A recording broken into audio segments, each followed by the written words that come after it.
Hey guys! Yes, indeed, I have a microphone now.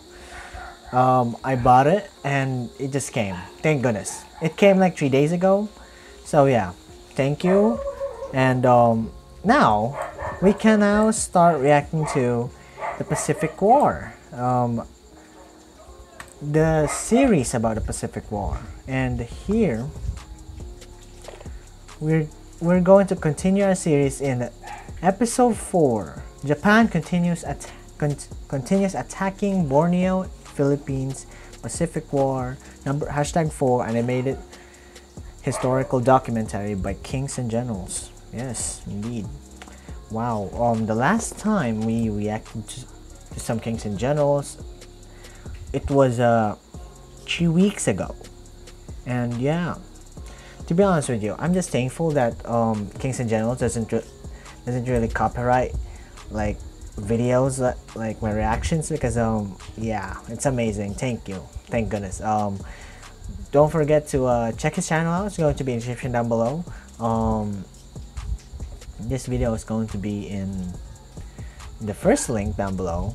Kings and Generals channel is going to be in the second link, and the whole playlist of our reaction is going to be the third link. So here we go. Oh yeah, and the fourth link is going to be episode 3, so that if you want to react to it, just yeah. So I'm going to start my recording because it's been a while since I have a microphone like this. My goodness. Okay, it's a different round. It's like I have this. I have a small. Oh, here we go. It started. Still 0 though. Okay. Oh, it's just. Oh my. My God. Anyway. You know what? I'm sorry. I'm going to fix that one. I just stopped my recording. I'm very sorry. My God. Oops. So the last. If you want to watch the last video, check it out. We reacted to Limino again, the Battle of Los Angeles. That's actually a good video. So yeah, I'm gonna start my recording.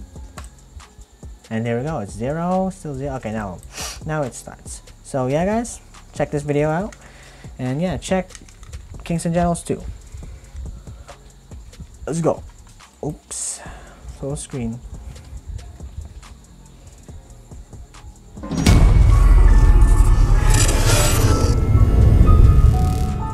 Okay. I'm very sorry. Whoops. Again. Whoops.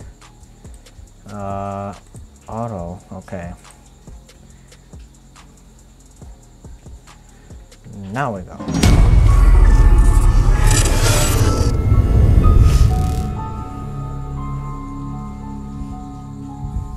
Okay. On December 7th, 1941, the war had reached the Pacific to the surprise of the Allied nations, drastically changing the course of history forever. That's weak island, right? After its first week, smoke darkened the horizons of Pearl Harbor. Hundreds of British soldiers lay dead on the battlefields of Malaya and Hong Kong. The Philippines and Wake Island had tasted their first blood, and Guam and the Gilbert Islands had already fallen into Japanese hands. The situation looked grim for the Allies, and this week would do nothing but confirm that the rising sun was really on the rise. So today we're going to cover the continuation of the Japanese expansion across the Pacific and the start of the Battle of Borneo. If you're interested in learning more about the World Wars, I'm very sorry. I'm going to skip the ad. I kind of want to check out Magellan. It's very interesting. Hold on. There we go. Okay.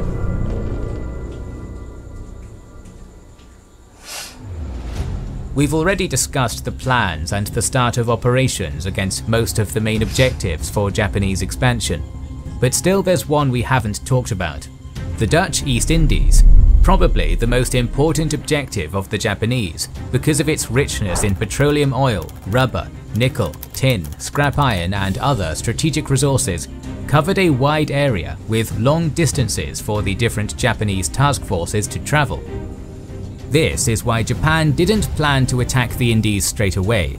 Instead, they had planned to first secure footholds on Malaya, the Philippines and British Borneo, so that they could then launch multiple subsequent attacks against critical locations in the Indies, most importantly their oil fields. Because the last video, he talked about the Japanese attacking Wake Island. I forgot the Gilbert Islands, the Philippines. And yeah, and the Malaya was what episode was that? It was episode 2 of the Pacific War. So yeah, the last episode it talked about the Philippines, Wake Island, Guam, and the Gilbert Islands.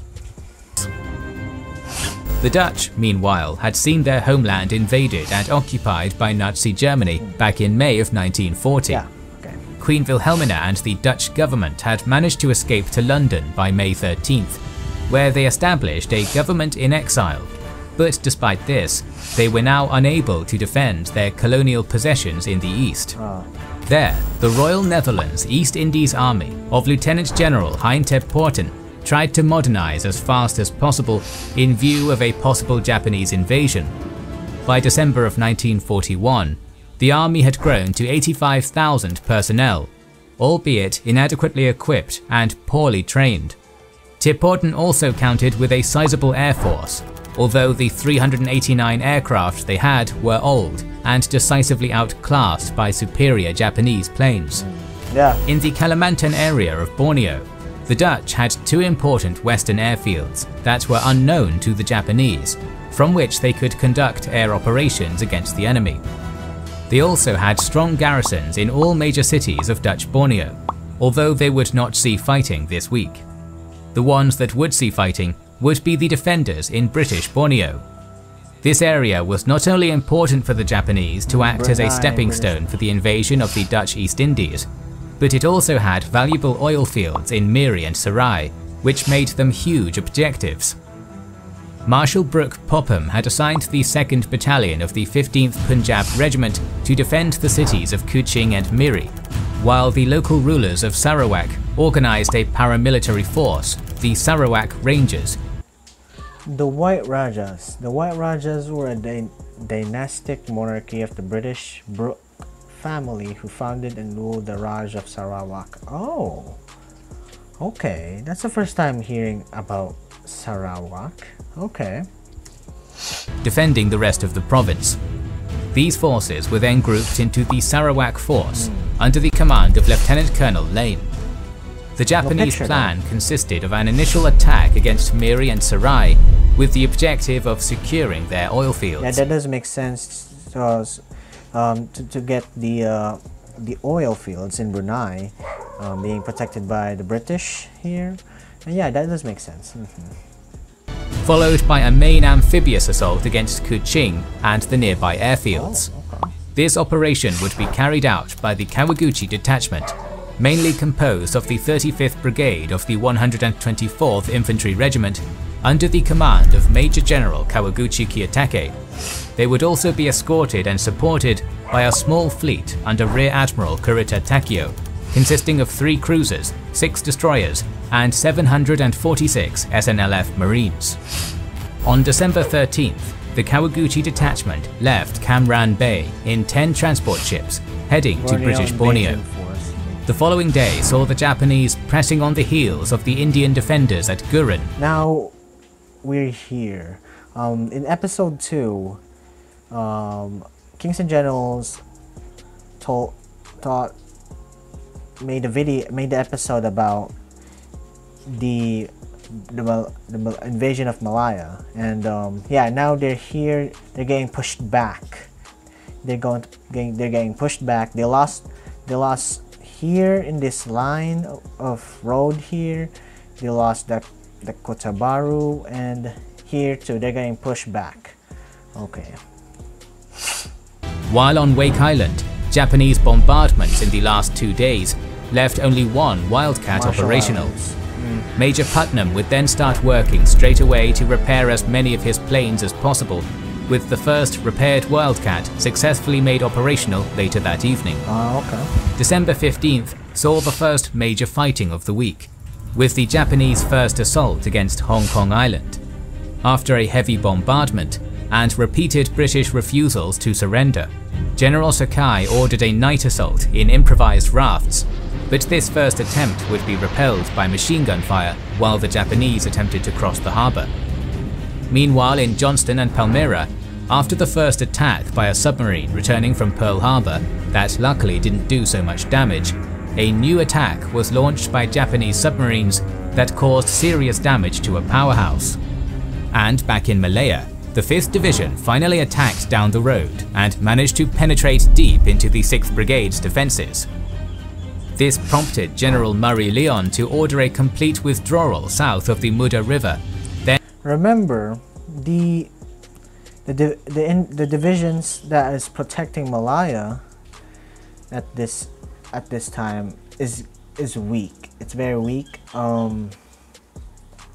Yeah, they would just get caught by surprise, and they were getting pushed back, and so many mistakes happened, and yeah.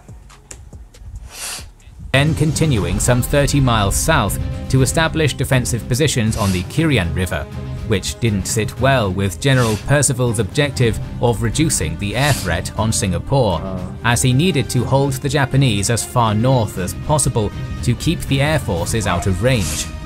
And yet he could not prevent his generals from retreating in the face of superior firepower.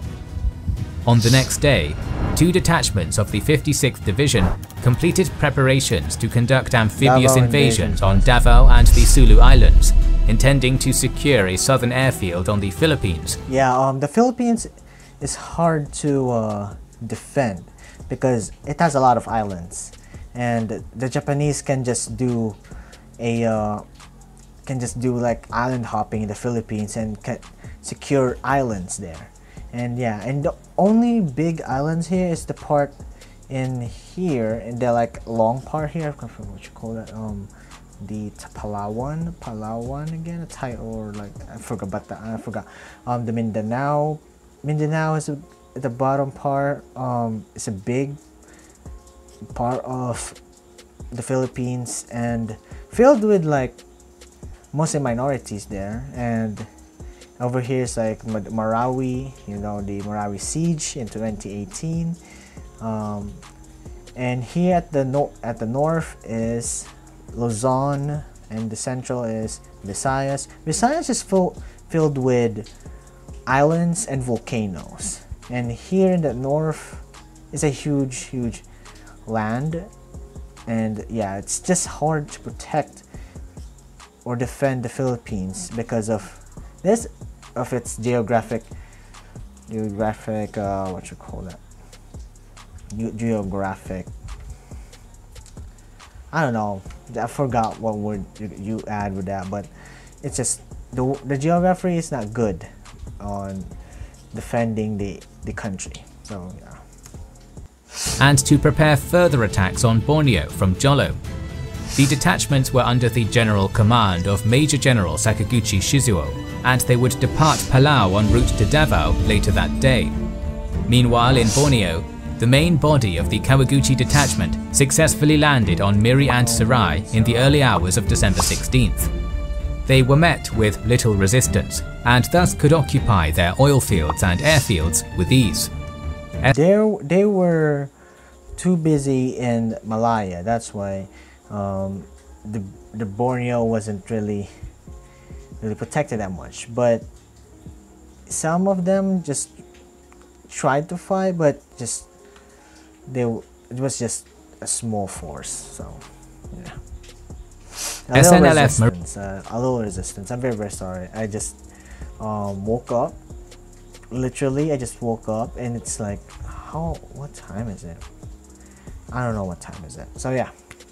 Marines also landed on the coast near Lutong and managed to occupy its important oil refinery. Immediately, the Japanese would start working on restoring the captured oil fields. Immediately after the attack on Pearl Harbor, the Brooke government ordered the oil fields at Miri and Syria and the refinery at Lutong to be demolished. Oh, that does make sense. Destroying the oil fields there. That does make sense. Like I don't know if this is a good comparison. Like the Russians back in the Napoleonic Wars, they burned they burned cities, and cities, even towns, so that Napoleon's army doesn't get fed because it's all burnt. And because of snow, they were pushed back. And I don't know, that's kind of a bad comparison with this one, but what a good comparison is Operation Barbarossa. But yeah, Operation Barbarossa, you can compare that to Napoleon's invasion on Russia in the Napoleonic Wars. So yeah, I'm very, very, very sorry. Fields, while Kawaguchi prepared his forces for their main assault on Kuching, which we'll cover next week. The following day, however, Dutch reconnaissance from Singkawang learned about the Japanese invasion and then launched an air attack over Miri, although it was unsuccessful. On December 17th, the Japanese were also hit by the Chengpu earthquake, which caused considerable damage in Taiwan. It seems Japan was fighting even nature itself at this point. First of all, I'm just curious. What is the reaction of the Americans and the Japanese in what you call that, the Philippines natural disasters? Because like every year there's a huge storm strikes like almost our part of the country, like around like Luzon, and sometimes the storms hit like Mindanao. Like, I don't know what's the reactions. I'm just very, very curious. At the same time, with the Japanese fiercely pressing on and defeating the Indian defenders, General Percival finally decided to order a general withdrawal south of the Perak River, trying to hold on to northern Malaya as much as he could. Although he realized... Whoa, what's that? Oops. Advertisement mute. Anyway.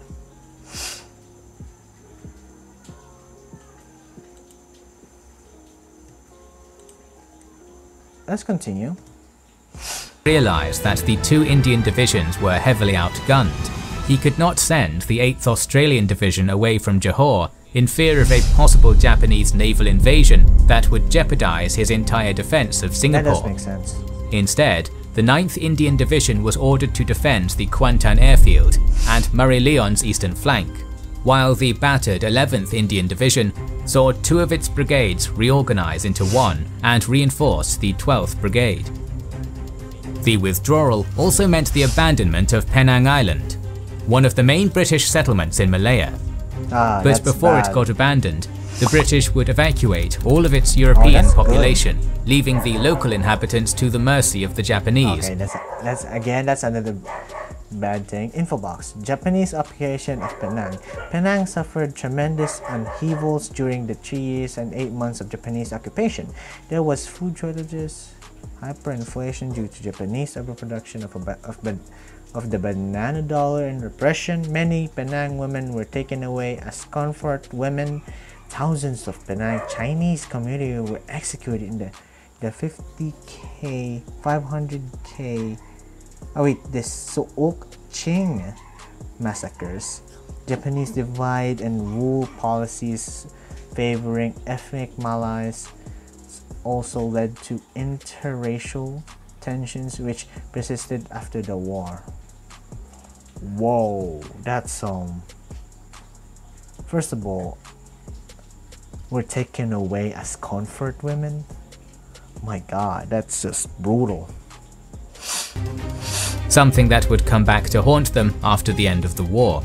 In the meantime, despite some fierce aerial bombardment in the last 2 days, the defenders at Wake Island successfully managed to recuperate another of its wildcats.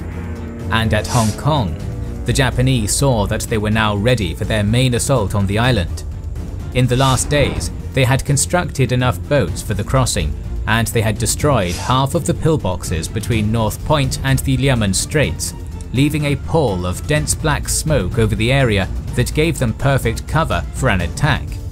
Even better, General Maltby expected them to attack again across Victoria Harbour, so the area was lightly defended. General Sakai then planned to conduct a two-pronged amphibious assault with— I just realized Kings and Generals Pacific War series is going into like a day-to-day events, like what's happening in the war. Like, is here like 1941 December 17th, like 1941 December 18th. Like, they have calendars here, and that's amazing actually. Like a weekly series, that's amazing. And yeah, I hope you guys enjoy this series, because I'm enjoying it. Okay, I'm very enjoying it, and I'm enjoying your knowings, your learnings, and I'm learning actually. And comment down below details about this, and this, because obviously I'm still learning. I'm very young, and yeah, let's go. Because I love engagement in the comments. It's pretty amazing for me. I love all of your comments, and yeah, I appreciate you guys. With two regiments embarking from the Kai-Tak airport towards the Taiku docks, and with another one crossing the Liamen Straits into Saiwan. At night on December 18th, the crossing commenced, getting halfway undetected, and successfully completing the crossing a few hours later.